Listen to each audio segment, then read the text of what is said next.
ബത്തേരി കിച്ചണിൻ്റെ ഇന്നത്തെ വീഡിയോയിലേക്ക് എല്ലാവർക്കും സ്വാഗതം. കുറച്ച് ഏട്ട കിട്ടിയിട്ടുണ്ടായിരുന്നു. ഏട്ട കൂരി എന്നൊക്കെ ഇവിടെ ഈ മീനിന് പറയുന്നത്. പിന്നെ തേടെന്ന് പറയുന്നത് കേട്ടിട്ടുണ്ട്. അത് ഈ മീൻ തന്നെയാണോ ഇനി വേറെ എന്തെങ്കിലും ആണോ എന്ന് എനിക്കറിയത്തില്ല. ഈ മീൻ നന്നാക്കി എടുക്കണമെങ്കിൽ പിച്ചാത്തിക്കും നമുക്കൊക്കെ അത്യാവശ്യം ആരോഗ്യം വേണം. അതുകൊണ്ട് ഞാൻ ആദ്യം പിച്ചാത്തിയൊക്കെ ഒന്ന് മൂർച്ചയൊക്കെ കൂട്ടി എടുത്തിട്ടുണ്ട് കേട്ടോ. പിന്നെ കത്രികയും എടുത്തിട്ടുണ്ട്. അപ്പോൾ ഇതിൻ്റെ വാലും പിന്നെ ചിറകും മീശയും എല്ലാം ഒന്ന് മുറിച്ച് കളയുന്നുണ്ട്. അത് കഴിഞ്ഞിട്ട് ഞാൻ തൊലി പൊളിച്ചിട്ടാണ് കറി വെക്കുന്നത്. അല്ലെങ്കിൽ ഉപ്പും ചാരമൊക്കെ തേച്ചിട്ട് നമുക്ക് കല്ലേ കൊണ്ട് വെച്ച് നന്നായിട്ട് ഉരയ്ക്കണം. എന്നിട്ട് ഇതിൻ്റെ ആ ഒരു കറുപ്പ് കളർ പോലെ ഉണ്ടല്ലോ, അത് അങ്ങ് പോകണം. എന്നാലേ കറി വെച്ചാൽ ഒരു ടേസ്റ്റ് ഉണ്ടാകത്തുള്ളൂ. അല്ലെങ്കിൽ ഭയങ്കര ഉളുമ്പ് ചൊവയായിരിക്കും. ഇങ്ങനെയുള്ള മീനൊക്കെ മീൻ കടയിൽ നിന്ന് മുറിക്കാതെ തന്നെ കേട്ടോ വാങ്ങുന്നത്. അവിടെ നിന്ന് മുറിച്ചാൽ അത്ര വൃത്തിയാവത്തില്ല. പിന്നെ നമുക്ക് നന്നാക്കി വൃത്തിയാക്കി എടുക്കണേലും ബുദ്ധിമുട്ടായിരിക്കും. കഷ്ണമൊക്കെ ആക്കി കഴിഞ്ഞാലേ അത്ര ഫ്രഷ് മീനൊന്നും അല്ല. അതുകൊണ്ട് തൊലി ഉരിച്ചെടുക്കാൻ കുറച്ച് ബുദ്ധിമുട്ടുണ്ട്. തൊലിയൊക്കെ മുറിഞ്ഞൊക്കെ പോകുന്നുണ്ട്. എന്നാലും തൊലിയൊക്കെ ഉരിച്ചെടുത്തു. കുറച്ച് ചെറു ചൂടുവെള്ളമൊക്കെ ഒഴിച്ചിട്ട് ഒരു 5 മിനിറ്റ് വെച്ചിട്ട് പുതിയൊരു സ്ക്രബ്ബർ മേടിച്ചിട്ട് അതുകൊണ്ട് വേണമെങ്കിലും നമുക്കിങ്ങനെ ഉരച്ച് വൃത്തിയാക്കിയൊക്കെ എടുക്കാം കേട്ടോ. മീൻ കറി വെക്കാൻ വേണ്ടിയിട്ട് ചട്ടി ചൂടായിട്ടുണ്ട്. അതിനകത്തേക്ക് കുറച്ച് എണ്ണ ചൂടായേ. ഇനിയിപ്പോൾ കടുകിട്ട് കുറച്ച് ഉലുവായും കൂടി ഇട്ടിട്ട് പൊട്ടിക്കണം. ഉലുവ പൊടി ചേർക്കുന്നുണ്ട്, അതുകൊണ്ട് ഒരുപാട് വേണ്ട, കുറച്ച് മതി.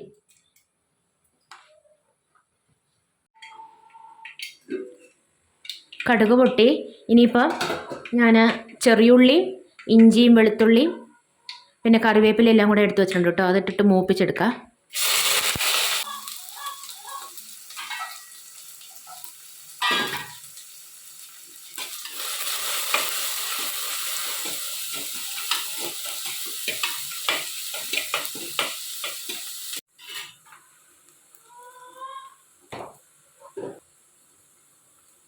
കളറൊന്നും മാറണ്ട, ചെറുതായിട്ടൊന്ന് വാടി വന്നാൽ മതിയേ. കുടിക്കാൻ വെള്ളം വെച്ചത് ഇവിടെ, വെള്ളം തിളച്ചില്ല. ഇവിടെ ഇഞ്ചിയും വെളുത്തുള്ളിയും ചെറിയുള്ളിയും ഒക്കെ ഒന്ന് മൂത്ത് വന്നിട്ടുണ്ട്. കളറൊന്നും മാറണ്ട. ഇനിയിപ്പം മുളക് പൊടി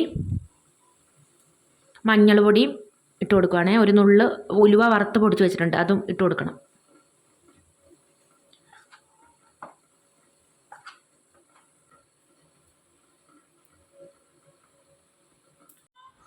കറണ്ട് പോയി. കറണ്ട് ഇങ്ങനെ വന്നും പോയൊക്കെ നിൽക്കുക. ഒരു നുള്ള് ഉലുവാപ്പൊടിയും കൂടി ഇടുന്നുണ്ട് കേട്ടോ.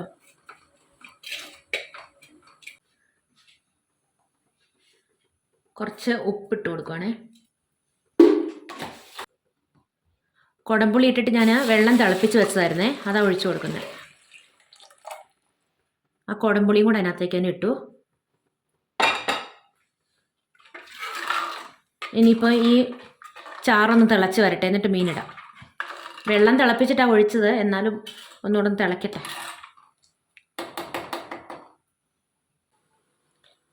മീൻ ചാറൊക്കെ തിളച്ചു. ഇനിയിപ്പോൾ ഞാൻ മീനിടുവാണ്. മീനിൻ്റെ തൊലിയൊക്കെ കളഞ്ഞിട്ട് ഇതുപോലെ ചെറുതായിട്ട് മുറിച്ചെടുക്കുക കേട്ടോ ചെയ്തേ. ഇങ്ങനെ തൊലി കളഞ്ഞിട്ട് വെക്കുവാണെങ്കിൽ നല്ല ടേസ്റ്റാണ് കേട്ടോ.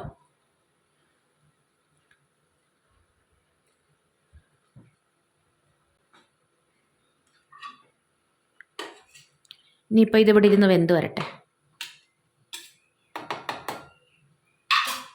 ഞാൻ കുറച്ച് കായപ്പൊടിയും കൂടെ മീൻകറി വെക്കുമ്പോൾ ഇടുവേ. കുറച്ച് മതി, ഇഷ്ടമല്ലെങ്കിൽ ഇടണ്ട.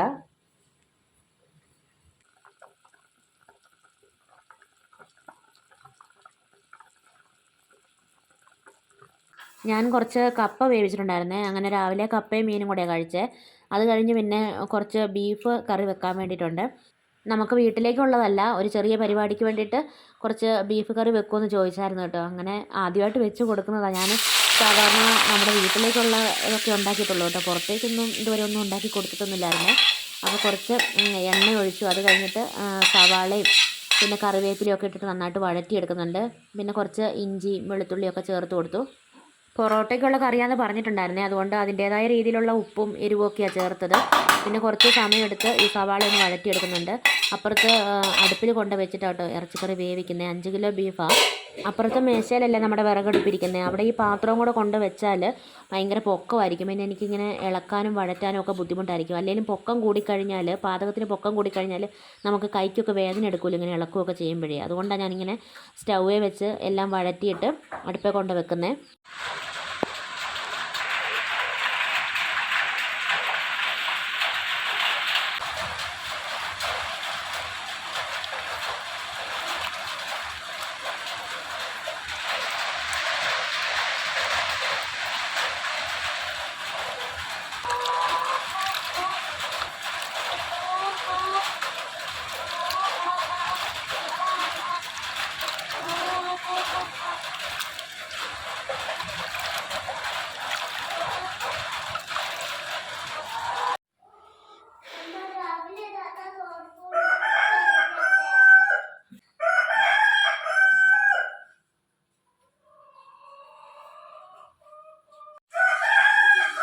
കുഞ്ഞിപ്പെണ്ണിന് പനി ആയതുകൊണ്ടേ കുഞ്ഞിപ്പെണ്ണിൻ്റെ മടിയിലിരിപ്പുണ്ട്.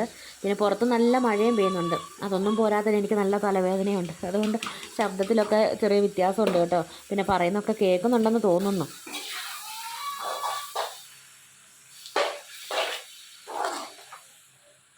ഉള്ളിയൊക്കെ വഴന്നു കഴിഞ്ഞപ്പം മുളക് പൊടി, മല്ലിപ്പൊടി, മഞ്ഞൾപ്പൊടി, പിന്നെ ഗരം മസാല, കുരുമുളക് എല്ലാം കൂടെ ചേർത്തൊന്ന് മൂപ്പിക്കുന്നുണ്ട്.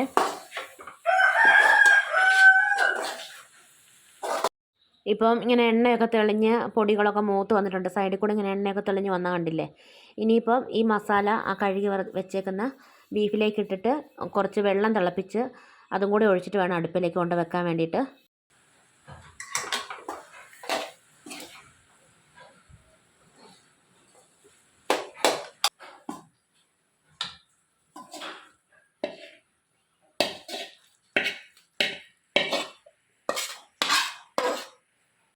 അടുപ്പയിൽ ഞാൻ കുളിക്കാനുള്ള വെള്ളം വെച്ചിട്ടുണ്ടായിരുന്നു. പിന്നെ കുറച്ച് ചിരട്ടയൊക്കെ ഇട്ട് നല്ല കനലൊക്കെ ആക്കി വെച്ചിട്ടുണ്ട്. ഇനിയിപ്പോൾ ഇത് അടുപ്പയിൽ വെച്ചിട്ട് കുളിക്കാൻ പോകണം.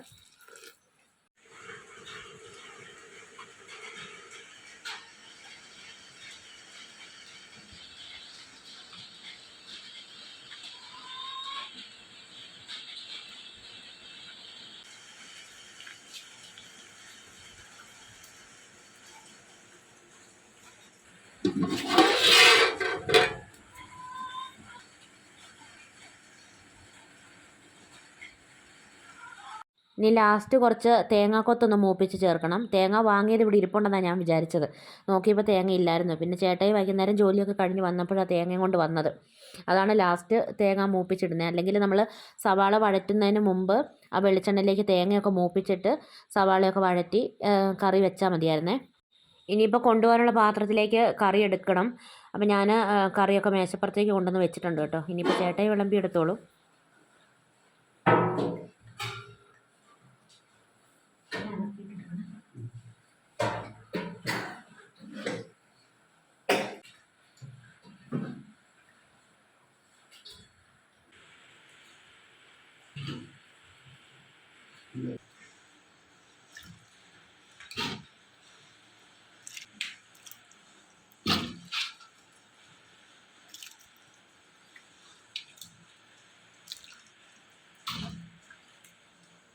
അത് കൊള്ളൂ അല്ലേ?